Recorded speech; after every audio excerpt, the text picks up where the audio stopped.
శాస్త్రీపురం అయోధ్యనాథ్ మందిర్ గురించి అయితే చాలా విన్నాము. అసలు ఏంటంటే అది మొత్తం అంటే హిందూస్ ఉన్న ప్రాంతంలో లేదు గుడి.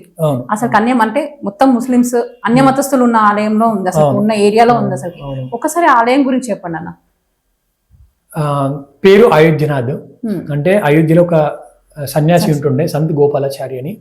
ఆయనకి స్వామి కళలోకి వచ్చి దేశంలో ఇట్లాంటివి 4 పెట్టాలి, 4 దిక్కుల అని చెప్తే నార్త్ లో అయోధ్యలో పెట్టిరు, ఈస్ట్ లో పూరిలో, వెస్ట్ లో గుజరాత్ లో, సౌత్ లో అప్పట్లో 1980s ఆ టైంలో శాస్త్రీపురం ఆ పేర్లోనే ఉంది, మొత్తం హిందూస్ ఉంటుండే.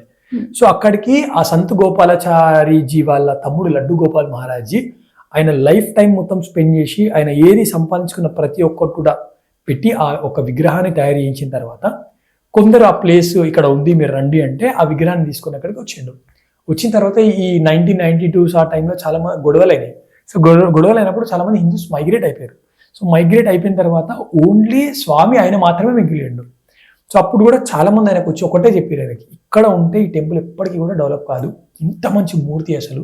యాక్చువల్గా ఏం చెప్తాడు అని అంటే ఆయనతోటి నేను మాట్లాడేటప్పుడు 2017-18 టైంలో ఆ మూర్తిని చూసి ఈవెన్ ఎన్టీ రామారావు కూడా అడిగిండంట. ట్యాంక్ బండ్ ఇప్పుడు బుద్ధుని పెట్టి అప్పట్లో కలిగి ఉంటుండే, సరే అక్కడ పెడదామంటే కూడా ఇయ్యలేడు ఆయన.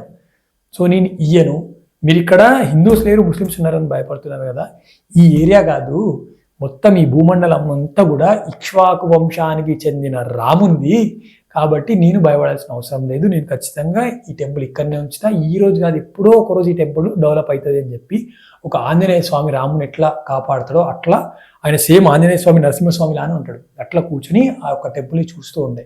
సో ఒకరోజు మా నాన్న చెప్తే, అరే చాలా అద్భుతంగా ఉంది నువ్వు పోవాలి అని, చిన్నవరం నేను ఇంటర్ డిగ్రీలో ఉన్నప్పుడు చెప్తే ఒకసారి నేను పోయినా, అది పూర్వజన్మ కనెక్షన్ అంటామో తెలీదు. సో ఆయనతో మాట్లాడుతూ ఉన్న తర్వాత ఏదైనా ఒకటి టెంపుల్ గురించి మనం చేయాలి, మన కళ్ళ ముందర కనిపిస్తుంది అని చెప్పి స్టార్ట్ చేసినాము. ఇంకా డెవలప్ అవుతుంది అనే టైంలో మనకి కరోనా వచ్చేసింది. ఆయన కరోనా టైంలో ఆయన కూడా స్వర్గస్థులు అయిపోయిన తర్వాత మనకి గుడి కూడా కంప్లీట్గా క్లోజ్ అయింది. సో ఆ రోజు ఒక ప్రామిస్ తీసుకొని ఈ టెంపుల్ని ఖచ్చితంగా మనము ఈ టెంపుల్ని ప్రతి ఒక్కరికి కూడా మనం చూపించాలి, ప్రతి ఒక్కరు దర్శనం చేసుకోవాలి. ఇట్లాంటి టెంపుల్ ఏడలేదు, ఒక్కటే ఏకశిలా విగ్రహంలో 40 మూర్తులు ఉంటాయి.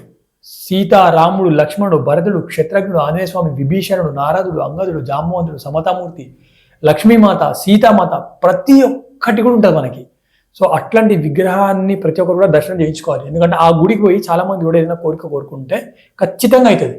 మా లైఫ్లోనే చాలా అయింది. కాబట్టి అట్లాంటి గుడిని మనం ఏదో ఒకటి చేసి మన కళ్ళ ముందు కనిపిస్తుంది. ఆడ ఎవరు ఉంటారో మనకు సంబంధం లేదు, మన దేవుడు ఆడున్నాడు, ఖచ్చితంగా మనం పోవాలి అన్న సంకల్పం తీసుకొని పనిచేస్తున్నాం. ఒకప్పుడు 4 ఏళ్ళు కంప్లీట్గా మేమే పోయి ధూపదీప నైవేద్యంతో పాటు గర్భగుడిలోకి పోయి, ఇప్పుడు నేను బ్రాహ్మణుని కాదు కానీ గర్భగుడిలోకి పోయి భక్తే మనకు అది అని చెప్పి దీపదీప నైవేద్యం పెడుతుండే. చాలా ప్రాబ్లమ్స్ వచ్చినాయి మాకు స్టార్టింగ్. బట్ ఇప్పుడు ఫైన్ డే ఒక 6 months అవుతుంది, ఫుల్ టైం పద్ధతులు పెట్టినాం మనము. ఇంకా చాలా పనులు కావాలి అక్కడికి, సో అవుతా ఉన్నాయి. సో అట్లా ఒక లైఫ్కి ఒక పర్పస్, ఒక సాటిస్ఫాక్షన్ లాగా అయోధ్యనాథ్ టెంపుల్ అనేది ఉంది. సో హైదరాబాద్ పాత పరిస్థితిలా చాలా మంది వచ్చి Charminar, Salar Jung museum, zoo park ఇవి చూస్తారు కదా, ఒకసారి అయోధ్యనాథ్ టెంపుల్కి వచ్చి స్వామిని దర్శించుకోండి. సో భాగ్యనగర్ కా షాన్ అయోధ్యనాథ్ మందిర్ అని చెప్పి మేము ఒకటి అంటున్నాం. భాగ్యలక్ష్మి అమ్మవారు ఎవరైతే మనకి చార్మినార్ భాగ్యలక్ష్మి అమ్మవారు ఉన్నారు కదా, సో అక్కడ నుంచి కూడా మనకు ప్రతి ఇయర్ ఎవ్రీ శ్రీరామనవమికి అక్కడ చైర్మన్ మన శశికళ అక్క పట్టు వస్త్రాల స్వామికి సమర్పిస్తారు. అన్న మీరు చేసే మంచి పనుల్లో కొన్ని విషయాలు కూడా మాకు తెలిసింది ఏంటంటే, మీరు ఒక దాతృ ఫౌండేషన్ నుంచి చాలా మందికి పేద పిల్లలకు చదువు చెప్పడం కానీ, బ్లాంకెట్స్ డొనేషన్స్ కానీ, ఇవి చాలా చూసాను మీ స్టేటస్లలో. అసలు ఎప్పుడు స్టార్ట్ చేయాలనిపించింది ఈ ఫౌండేషన్? అసలు దాతృత ఫౌండేషన్ 2019 నుంచి ఎక్కువ వర్క్ చేసినాము. బట్ ఈ సర్వీస్లో అంటే నేను RSSలో కూడా ఉండే. నేను అయితే చాలా మందికి ఇప్పుడు నా ఇన్స్టాగ్రామ్లో కూడా నేను కొన్ని ఏమైనా వీడియోస్ పెడితే కింద నువ్వు మాటలు చాలా చెప్తావు, మాటలు కాదు మనం సర్వీస్ చేయాలని కూడా కామెంట్లు పెడతారు. సో చాలా మందికి తెలియదు, ఎందుకంటే నేను ఇన్స్టాగ్రామ్ కూడా అట్లా ఇప్పుడు ప్రమోట్ చేయట్లేదు, ఎందుకంటే వీడియో డబ్బుల కోసం చేసాడు అని అనుకుంటారు. బట్ నేను ఇన్స్టాగ్రామ్లో వీడియోస్ మనం వైరల్ అయ్యే కంటే ముందటి నుంచే సర్వీస్లో నేను ఎక్కున్నా. సో దాతృత ఫౌండేషన్ 2019లో స్టార్ట్ అయింది, 20లో మనకు ఒఫీషియల్గా రిజిస్టర్డ్ అయింది. దాదాపు 1500 మంది వాలంటీర్స్ ఉన్నారు అలా, అంటే వర్క్ చేసేటోళ్ళు, ఫినాన్షియల్ కాదు సెల్ఫ్లెస్గా వర్క్ చేసేటోళ్ళు. సో మెయిన్గా మేము ఏం చేస్తాము అని అంటే freedom fighters. So freedom fighters 2 పనులు చేస్తారు దాతృత. ఒకటి దేశభక్తి, 2 వాళ్ళ పేర్ల మీద సర్వీస్. సో సర్వీస్, దేశభక్తి దాతృత చేస్తుంది. సో ప్రజెంట్ దాతృత ఏం చేస్తుంది అని అంటే, దాతృత ప్రతి వారం నీలోఫర్ హాస్పిటల్ దగ్గర ఏదైతే చాలా దూర ప్రాంతాల నుంచి విలేజెస్ నుండి చాలా మంది వస్తారు కదా, వాళ్ళకి డొక్కా సీతమ్మ తల్లి పేరు మీద వాళ్ళకి ఫుడ్ డ్రైవ్ మనం పెడుతున్నాము. సో ఎవ్రీ వీక్ అది నడుస్తుంది. దాంతోపాటు నల్గొండలో ఒక 2 ట్యూషన్ సెంటర్లు, హైదరాబాద్లో కొన్ని ఏరియాస్లో ఎక్కడైతే మనకి పూర్ లో ఎకనామికల్ బ్యాక్గ్రౌండ్ ఫ్యామిలీస్ ఉంటాయో అక్కడ వాళ్ళకి ఫ్రీ ట్యూషన్ సెంటర్స్, దాతృత సెంటర్స్ నుంచి రన్ అవుతుంది. సో మంత్లీ ఒక 600 మంది పిల్లలు దాతృత ఫౌండేషన్ నుంచి చదువుకుంటున్నారు. అక్కడ వాళ్ళకి నార్మల్ అకాడమిక్స్ కాకుండా ఈ మోరల్ వాల్యూస్, మన హిస్టరీ ఇదంతా కూడా వాళ్ళకి చెప్తూ ఉంటాం. సో దీంతో పాటు ఇంకేం చేస్తారంటే ఎవ్రీ ఇయర్ బ్లాంకెట్ డొనేషన్ డ్రైవ్లో మొత్తం తెలంగాణ, ఆంధ్రప్రదేశ్లో చూసుకుంటే Bhagyanagar biggest blanket donation drive అని చెప్పి కొన్ని 100 మంది వాలంటీర్స్ తోటి 400-500 మంది మొత్తం హైదరాబాద్ ఒక రోజు నైట్ మొత్తం తిరిగి కొన్ని వేల బ్లాంకెట్స్, అంటే ఈ రోడ్ల మీద పడుకునే వాళ్ళకి, బస్ స్టాప్ల దగ్గర, రైల్వే స్టేషన్లో ఉన్న వాళ్ళకి, దాంతోపాటు అనాథాశ్రమాలకి వాళ్ళందరికీ కూడా బ్లాంకెట్స్ ఇస్తాము.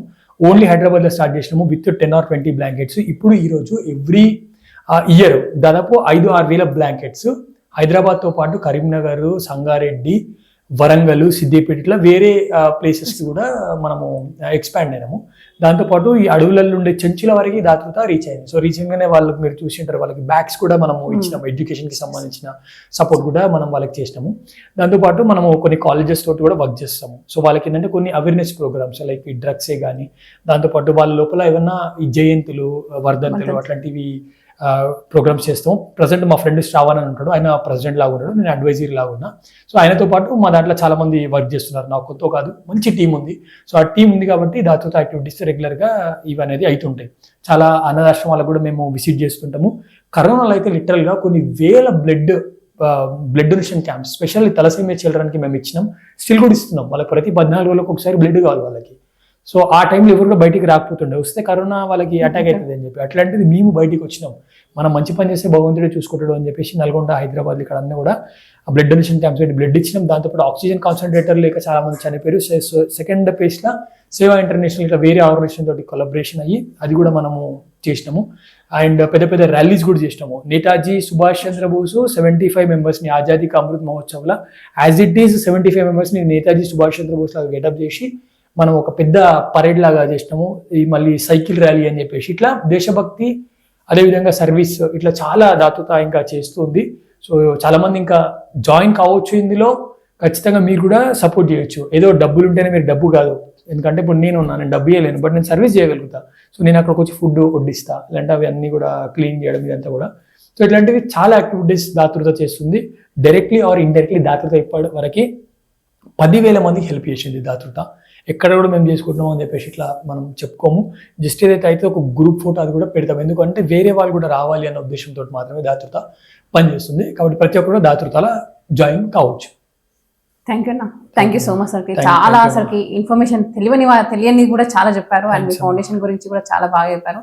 అన్నిటికన్నా మించి భక్తి మార్గం, సనాతన ధర్మం గురించి అయితే అసలుకి ఈ కాలంలో వినాల్సిన ఇంపార్టెంట్ పాయింట్స్ అని చెప్పుకోవచ్చు. అసలుకి విని చాలా మంది నేర్చుకోవాల్సిన పద్ధతులు అయినా సరే, అవి చిన్నపిల్లలకు మోరల్ వాల్యూస్ అండ్ ఎథిక్స్ అని కూడా చాలా బాగా చెప్పారు. థ్యాంక్ యూ అండి. థ్యాంక్ యూ అమ్మా. లెజెండ్ టీవీకి థ్యాంక్ యూ సో మచ్. ఎందుకంటే ఒక మంచి కంటెంట్ చేస్తున్న వాళ్ళను ప్రోత్సహించాలని ఒక మంచి థాట్ తోటి నన్ను పిలిచినందుకు. సో వన్స్ అగైన్ మొత్తం లెజెండ్ టీవీకి మీకు కూడా థ్యాంక్ యూ సో మచ్. జై శ్రీరామ్.